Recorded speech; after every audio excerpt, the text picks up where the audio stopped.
I want to welcome you all to the Dalloul family art collection. This is a collection of Pan-Arab art. I have with me over here Saleh Barakat. He's an old family friend and probably one of the preeminent experts on Arab art in the region. I'm Ramzi Dalloul's son. My father put together this beautiful collection over here. He's doing this with the intention of ultimately building a museum in Beirut, Lebanon, to leave as a legacy for generations to come. So folks like myself and younger generations can be able to see the beautiful art that's created in this part of the world. So we're going to walk through with Saleh today.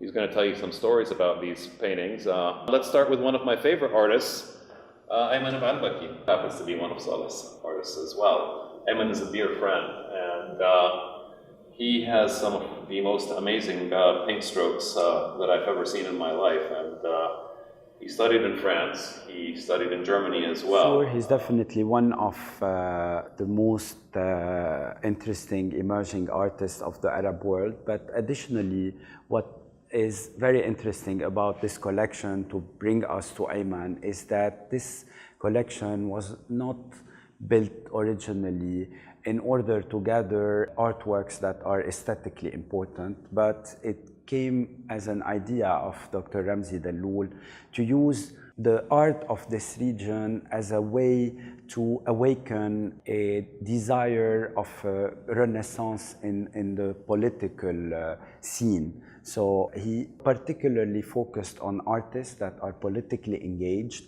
and that are trying to convey a message that reflects the lot of things that are happening or the lot of conflicts that are happening in this region. In 1982, I believe, in June, it was June the 12th, I think the Israelis bombed Beirut airport, and he painted, and they destroyed some of the airplanes, the Middle East Airlines planes, on the tarmac. And this is a beautiful example of some of Ayman's work. Of course, apart from the symbolic representation of the Middle East Airlines, because it represents somehow the Middle East, what is very interesting about the work, because of course there is the political layer that we're very interested in, but the great artist is the one who is capable to transcend the political into art. Absolutely. And in the case of Ayman, you can see how he can combine his capacity to use collage of old posters taken from the street, on which he can add layers of printed fabric that he also mix with a lot of his touch in paint in order to create an artwork that is in itself. And if you come and look closely at the paint strokes in this amazing piece, one of my favorite things about Ayman are his paint strokes, actually. I mean, I sit down and photograph his paintings in detail, coming into this stroke over here, this stroke over here, the paint over there. Watching him do his work is absolutely an unbelievable experience. Here we have another one of both my dad's and my favorite paintings. This painting is over 10 meters long and about 3 meters in height. It's incredible size for an incredible artist, but what is really very important about this painting, it was painted after the Americans bombarded Baghdad. That's right. It represents a very important moment because Iraq is part of the Arab world, and it was the start of a lot of degeneration in the political situation in the Arab world. And it shows somehow a little about the Arabicity. This collection is interested about how a Moroccan artist who lives between Paris and Casablanca ends up being interested in the Palestinian cause or in the Iraqi war or in the Lebanese conflict, and how that brings all the Arabs together. Here we have two rooms called Welcome to Baghdad. We're going to focus on this beautiful painting.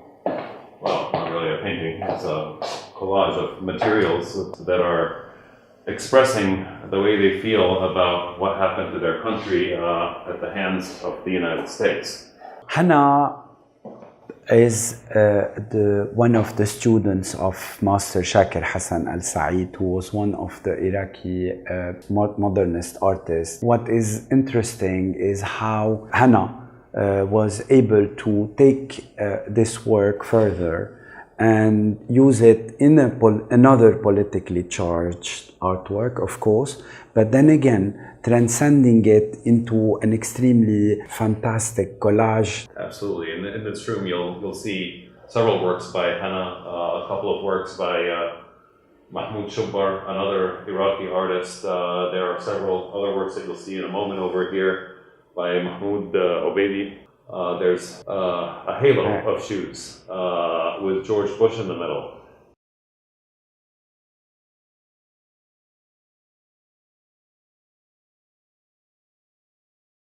This piece over here is by another young Iraqi, well, youngish Iraqi artist by the name of Nazar Yahya, who did this beautiful triptych depicting an Apache helicopter that likens to mosquitoes. Mosquitoes come and bite people at night while they're asleep. They don't feel the bite until after the bites happen. And the same here goes for how these poor Iraqi villages were bombed by US Apache helicopters.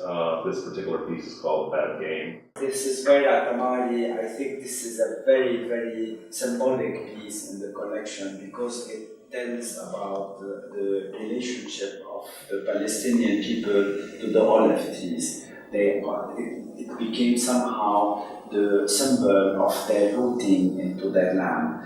And it's a very contemporary installation that she did with, she's a ceramist too, and it shows this extremely organic relationship that relates the Palestinian people to the olives and the olive trees in particular. We have a few paintings over here, three of them, of one of my favorite artists, and I think one of the best painters in the world, Nabil Nahas. In fact, another case of a representation of somebody who really understood his identity and the contemporary world today, and how he looks at the infinitely small and the infinitely big, and looking for harmony into nature, and developing his own techniques using pigments mixed to acrylic and pumice powder, in order to bring an artwork that is really representative of a very contemporary understanding of unity that has multiple manifestations. A very interesting case, because always one of course, the objectives of this collection is to showcase a lot of things about the Arab world that are usually misunderstood. One of them is women in the Arab societies, the place of women in Arab societies, and this is a highly erudite artist who always wants to create in his painting and the utopian society that he dreams of, in which the woman will be the central part. Speaking of women, we have another artist, one of my father's and my favorite artists, the late Paul Garagosian, who was actually born in Jerusalem, from an Armenian family. He painted a lot about the Armenian exodus, and he almost always depicted women in his paintings. So we have a series of paintings over here.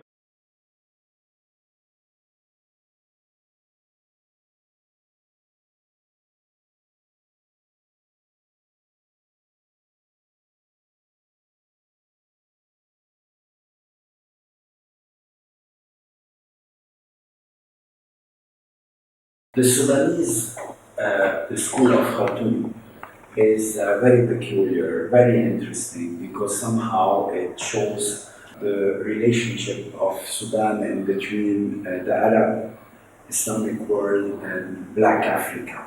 And you can see all the different influences of both civilizations and culture into one painting. And these more later works went much more minimalistic, and now he is more into a Sufi trip, talking about the tree of life and taking all the ornamentation of On the other hand, Muhammad Omar Khalil, because of living in New York, it's obvious that he is also influenced by the place where he lives, although he splits his life between New York, Asila, Morocco, and Khartoum. And we can see those assemblages that are very reminiscent of Rauschenberg.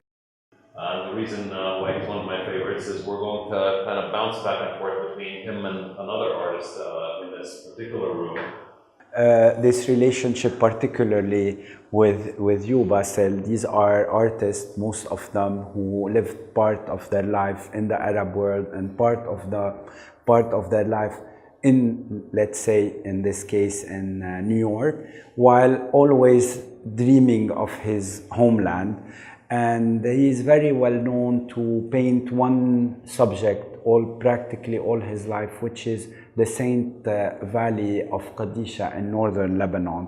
All right, so we're going to switch now to another of my favorite artists, Dalloul, who was also known as the Queen of Venice. So we have the East Coast artist, Salima Dwayne. We're going to come to the West Coast artist. She comes from a very prominent family. Her father was the very first president of Lebanon, but nonetheless she was a very revolutionary lady who was very interested in the rights of women. They are full of joy, especially when she moved to Venice County in California. One interesting thing to mention is that most of the artists of the Arab world, the truth is, have traveled a lot. They were highly educated. They've seen a lot. This room is one of my father's favorite rooms. Actually, this is one of the rooms we call the sacred room because I'm not allowed to touch any of these etchings. And as we went from earlier from the East Coast to the West Coast, now we're coming here to the middle of the United States in Houston, Texas. There was a show at the Damaniel collection, I believe, called Made in Palestine, in which this wonderful, fabulous artist, etcher. This is one of the best kept secrets of this collection. Mustafa Al-Hallaj is an absolutely fantastic artist with a very special iconography to himself that dedicated his entire life to defend the Palestinian cause. Actually, he used to work for the PLO, and so most of the works he produced are wood prints that he used to distribute. And that's why somehow he was never acknowledged in the establishment of art. Is that because they were propaganda? They were used as propaganda? They were probably used, to defend a little bit the policy of the PLO, but mostly he was not into politics. He talks the story of the Palestinian people.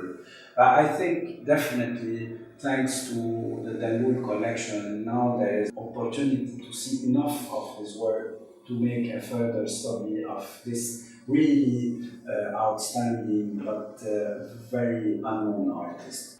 Over here we have a huge painting by a triptych by Suleiman Mansour. He's very well known to capture a little bit the essence of Palestine, so he always tackles the issues of, for instance, it is always said that Palestine was a desert, but in fact he always focuses on that the Palestinians were great peasants and that they have a lot of olives, and in this case they are very, very famous for their orange of Jaffa. And we will see in two other paintings in a second how for him, how he essentializes the fact that Palestine as a cause, as a country, is still carried by the Palestinian no matter what. Here we have another Palestinian artist, one of my favorite Palestinian artists, by the name of Hassan Abu Shakra. He essentialized the Palestinian identity and resistance with the cactus, a cactus that is very typical of resilience of the plant being there, being attached to this land. But what's very interesting is this is his last work before he died. He died very young. The black cactus with the city that is in the back. We have a Moroccan artist by the name of Muhammad Al-Malehi. His work is very representative of the place where he comes from, where there is a lot of sea. Then it's the presence of the sea is always very present, and the zilnish, which is a kind of a ceramic that is very typical of Morocco, and within that the use of the crescent, which is the moon, because the people who go to Asila will recognize this relationship between the city overlooking the sea and the relationship with Ramadan, with the moon, with the zillish. And of course, there is a very stylized presence of the woman always. Here we have Farid Belkahia and one of the masters of Moroccan art. He stylized the Berber culture using all the tattoos and the signage of with henna, right? Using henna on vellum, using henna on sheepskin or on goat skin, always using pigments and using all the different signs of the Atlas area of Morocco.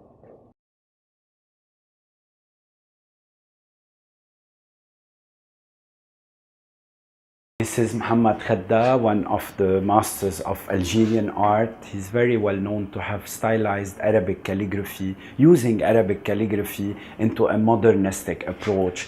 He has a very typical style where he blends the essence of calligraphy, because it's not really calligraphy, but blending the essence with the city of Algiers, the Medina of Algiers, in a very characteristic way.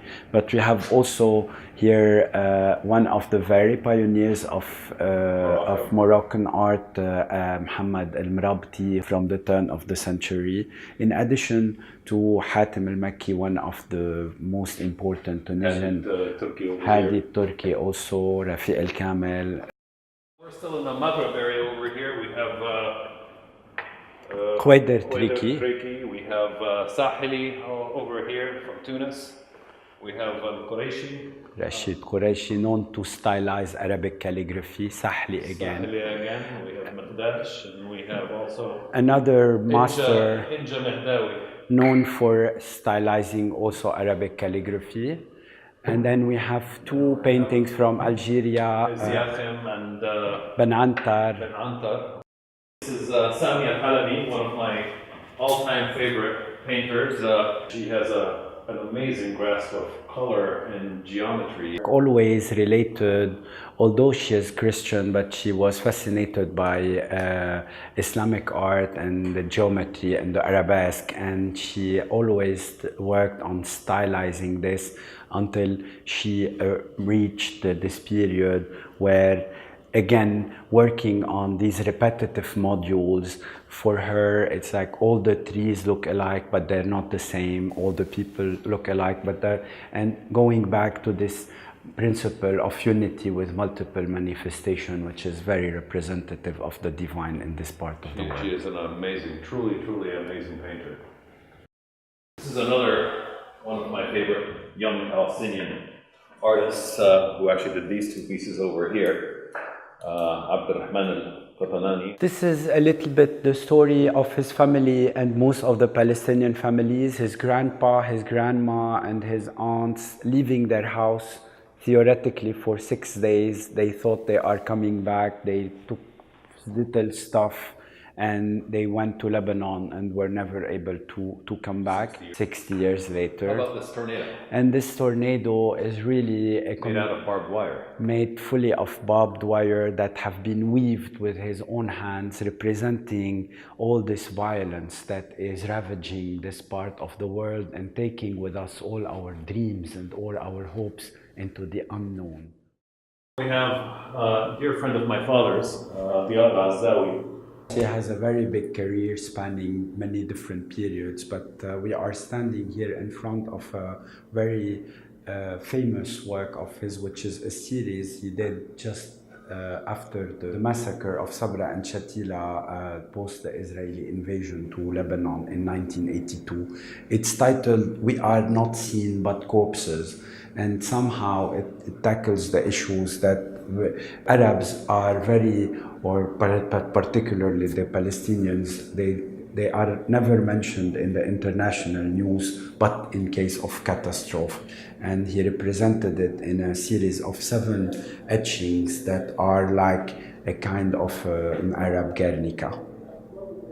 I'm going to talk a little bit about Khalil Hafiz.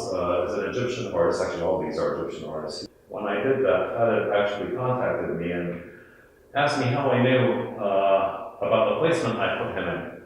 I told him, what do you mean? He said, well, Hamid Nada, who's on either side of him in this painting here, was his teacher. And he said, did you also know that Inji al-Fatul was Hamid Nada's muse?